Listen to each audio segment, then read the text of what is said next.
Hello, hi guys! Magandang gabi sa inyo lahat. This is Chipo Masagari Channel, a faith healer, also mata reader. So ngayong gabing to, tingnan natin ang nagsasabihin sa iyo ng ating mga gabay. This is a weekly gabay for the month of October 25 hanggang October 31 for the sign of Cancer yan. So, Cancer yan, welcome to my channel. Ano kayang messages, advices, at spirit sa ating masasaga for today's video? Kano naman kayang energy or kaganapan sa buhay ng mga Cancer yan sa ating mga hagilap? So, guys, this reading is a general reading lamang, hindi lahat makaka-resonate. Kunin lamang po makaka-relate sa inyo and comment down below kung kaninong energy ang ating nasagap. And of course, don't forget to like and subscribe my channel and notification bell for more videos update. And of course, guys, maraming salamat sa walang sawang pagsuporta sa aking channel, lalong-lalo na hindi nag-skip ng ads. Naway pagpalain kayo ng Diyos at may kapal, siksik diglig nag-uumapa ang bumalik sa inyong biyaya. So guys, umpisa na natin for the sign of Cancer. Angel Spirit Messages, bigyan mo ko ng mensahe para sa mga kapatid nating Cancerian. There is a Queen of Pentacles. Ibig sabihin, beyond practicality and of course, sa good sense pagdating sa negosyo or trabaho, no? Kumbaga, there's a Nine of Cups, there's an offer, an email or messages. Kumbaga, sinasabi sa inyo dito, baka meron kayo matanggap na message or email na about sa trabaho nyo, no? And because there is a Ten of Cups, there's an happiness. Magkakaroon ka daw dito ng kaligayahan at magkakaroon ka ng kasiyahan. And of course, the Ten of Swords, freedom. Makakalaya ka na sa worries, burden, of course, betrayal. So, additional messages. And of course, there's a desire card. Wow, a wish fulfillment. Kumbaga, there's a miracle and hope. No? Kumbaga, may fulfillment na mararanasan ka dito. No? And of course, there's a chariot card. Maraming ganap na mangyayari ngayon. Ano ko sinasabi sa inyo na kumbaga kailangan mo mag-take ng actions or something action na magaganap sa'yo. No, a movement for a lifetime na sinasabi dito na mayroong darating na swerte o darating na himala. No? And of course, there's the Eight of Cups. No? Kumbaga there's a letting go. No? May mga bagay na kailangan mo i-let go.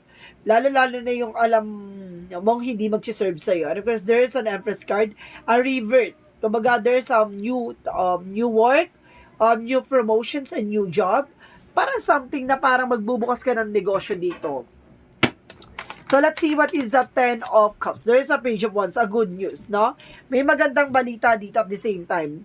Sinasabi sa'yo dito na ito yung magdadala sa'yo sa happiness. At the same time, there's a Four of Wands. There's a Twin Flame energy na parang there's a freedom na nakalaya ka na sa toxicities at nakalaya ka na sa mga negativities. And of course, the Four of Wands represent a wedding, a celebration. And of course, there's a Two of Wands, there's a two-path, no? There is a decisions. Kumbaga, nakapag-decision ka na kumbaga, dito ka titingin sa better side of your life. Parang merong way dito na patutunguhan mo na alam mong nakikita mo na magkakaroon bigger figure. Kumbaga nakikita mo yung bigger picture na magkakaroon ka ng magandang kahihinatan or magandang kinabukasan dito. Kasi there's some hope na parang dito ka nakakita ng pag-asa, parang ganoon. Kumbaga, either meron talagang bagong negosyo kung nasi-sense dito or bagong trabaho, no? So, what is a Chariot card? And of course, there's a Nine of Wands. There's a final push. No? May mga bagay na kailangan mo mag-take ng actions para magbago ang takbo ng buhay mo. And of course, there's a Six of Wands. There's a victory and success. Kailangan mo raw i-let go yung mga bad habit mo.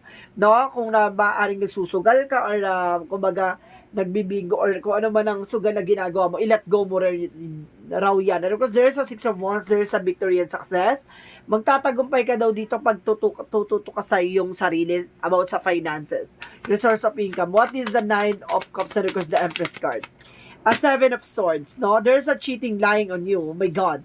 Seven of Swords and the Lover. So, ibig sabihin itong person mo ay may babae. Or itong person mo ay may kaharutan. Or itong person mo ay may lalaki. No? Kumbaga sinasabi sa'yo dito naman, mukhang magkakaroon ng, there's a third party No? Maaaring nagkaroon talaga ng third party involved dito. So, what is the Ten of Cups? And of course, the Page of Wands. And of course, there's a Ten of Pentacles. There's a long-term success and long-term investment. At the same time, there's a the Wheel of Fortune. May swerteng iikot dito, no? Kumbaga, makukuha mo yung makukuha mo tong gusto mo makuha, ang kalayaan at ang karapatan. And of course, there's a homecoming. So, kumbaga, may uuwi galing sa ibang bansa or something na magkakaroon ng celebration at the same time, the Wheel of Fortune, kumbaga, there's a turning event na, kumbaga, there's a destiny na nakatadhana. And of course, there's a Ten of Pentacles for the Page of Wands and the Ten of Cups. There's an happiness na magdadala sa long-term success and long-term investment. May third party talaga dito. And of course, there's a King of Pentacles. There's a security about sa finances. So, what is the Chariot card and the Nine of Wands? And because there's a higher pan. So, ibig sabihin dito, there's a lesson learned, no? Oh my God, there's a separation, no? Itong ex mo or some of you, kumbaga, meron talagang kalaguyo or something, no? Kumbaga, sinasabi, you need to take an action dito. Kailangan mong pakawalan na yan, no? Matuto ka na sa pinagdaanan mo, no? Niloko ka na, uulitin-ulit na lokohin ka ulit. No? Matuto ka na, i-let go mo. Kaya pala, there's a letting go. Kailangan mo i-let go to. Kasi, kumbaga, kapag meron talagang third party, malas sa pamumuhay yan. Kaya kailangan mo i-let go yan. Para at least maging maganda na takbo ng buhay mo. So, let's see what is additional love oracle card. There's a self-indulge, self-worth, focus on yourself. Kumbaga, mag-focus ka sa sarili mo. Tignan mo yung kahalagahan mo. And because there's a coffin, ending and a new beginning. At the same time, there's a hand of the card, no? Kumbaga, nasa sa'yo yung alas, no? Kumbaga, gamitan mo yan para makabangon at makapagsimula ka with a new beginning.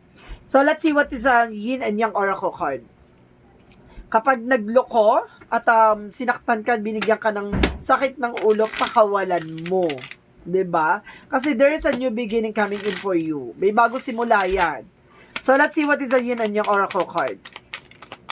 And of course, there is a ego, vanity. And of course, there's a separation. May hiwalayan talaga. I told you so. Tingnan mo. There's a separation. No? Separation and of course, there's an ego. Kumbaga, siguro itong person mo is a toxic or mataas ang pride. No? And of course, there's a I told you, there's a feminine. May babae talaga. So, let's see what is the yin and yang. What is the angel's number? Oh my God. And of course, there is an 11-11. Twin flame energy. May 11-11 din dito. May twin flame energy. The universe is arranging people and experiences on your path to help you succeed and helping you to wake up to who you truly are. Ibig sabihin, may dadali, kumbaga, yung nangyari sa inyo ng person mo, kumbaga, nangyari yan kasi iaalis siya sa buhay mo. Kumbaga, hindi siya makakabuti sa'yo at hindi na siya magsiserve sa'yo. No? Parang hanggang doon na lang yung magiging part ng chapter ng buhay mo sa kanya. No? Kumbaga, kailangan na ma-close yung chapter na yon para mas yumabong at talagang magkaroon ka ng success. Past life relationship, no? Kasi meron talagang past life dito, talaga nangyari na to from the past. So, let's see what is additional messages. And indecision, no? Parang nagkakaroon ka ng indecision dito. Kung sinasabi sa'yo dito, kailangan mo mag-decision na. And adversity, no? Kumbaga, yung mga bagay na yan, kumbaga, yan yung way ni God para matutunan mo yung kahalagahan at challenge sa buhay mo. So, let's see what is the chakra messages. Diba? Kapag nagloko, pakawalan mo. Diba? Pag bumalik, diba? Mali, palpak ang pinalit. 'Di ba? At saka yung mga ganyan pag naglolokoti, 'di ba? Kapag ganyan kulang sa arugayan. And there's a soulmate, no? Kumbaga, may taong darating at soulmate kayo nito. At the same time, there's a miracle. May bigla ang himala, no? May bigla ang pasabog sa'yo. Let's see what is Archangel Michael messages for you. Archangel Michael is a lean on God and angel support. So, sinusuportan ka ng ating angel spirit kung siguro nangyari yan sa buhay mo, hindi dahil para saktan ka. Para maalis yung mga malas sa buhay mo, no? Siguro yung mamalas yan kasi nakagawa na siya ng pagkakamali, no? At kumbaga, di ba nga, may kasabihan tayo na kumbaga, hindi ka pwedeng umapid kapag may asawa ka na. And have confidence. No? Kumbaga, kailangan magkaroon ka ng confidence sa sarili mo. Kailangan magpaganda or kailangan magpagwapo, magpa-fresh ka, no? Mahalin mo yung sarili mo. And options, no? Kumbaga, i-consider mo yung possibilities. And of course, oh my God, you're on the right path. Nasa tamang direction ka. Diba? Napanood mo to, talagang drag-reflex sa'yo. So, it means nasa tamang direction ka. So, let's see what is the angel's messages. And you are being survivor. Now, survival is here. So, you are being survivor. At the same time, there's a prophecy. So, ibig sabihin, maaaring nakita mo na to. Maaaring nasilip mo na to. Or maaaring pinakita na sa'yo ng angel spirit or ating gabay, no? Kumbaga may pangitain. O talagang mangyayari talaga. There's a destiny to happen. And of course, there's a dandalion by perseverance and empower. Kumbaga, there's an empower. Kumbaga, may lakas talaga at talagang there's a women power or there's a men empowerment. So, ibig sabihin dito, kumbaga, nasa sa'yo kung paano mo siya pangahawakan, no? Kumbaga, kumbaga, kailangan mo lang ulit bumangon at magtiyaga na bumangon ulit. No? Harapin ang bukas sa piling ng iba. Charis. Sa piling na wala na siya. Ano kasi sinasabi dito? You Heavenly Father know that you need all of this. Ibig sabihin dito, may mga bagay na para sa'yo at may mga bagay na hindi para sa'yo. Pag alam ni God na para sa'yo at kailangan mo, ibibigay niya sa'yo. Diba? Kapag alam niya makakasama sa'yo, tandaan mo, iaalis niya yan. So, let's see what is the Monsology. Let's see what is the Monsology. Look at the bigger picture. Tingnan mo yung bigger picture of yourself, no? Tingnan mo kung asan ka na ngayon 5 years, 10 years from now. Ano kasi sabi dito, emotional running high. Kumbaga magiging emotional ka kasi nasaktan ka. Pero dyan ka huhugot ng lakas, no? And a time to give rather than take. So, ibig sabihin, kailangan mong gumugol ng oras at panahon sa sarili mo. No? Sa lahat ng ginagawa mo, negosyo mo, trabaho mo, ganon. So, let's see what is the energy. Door to the personal healing and happiness. Kumbaga magkakaroon ka raw ng healing in all aspects. And of course, magkakaroon ka ng happiness in all factors. No? Let's see what is additional messages. And strategy. Gamitan mo to ng strategiya. No?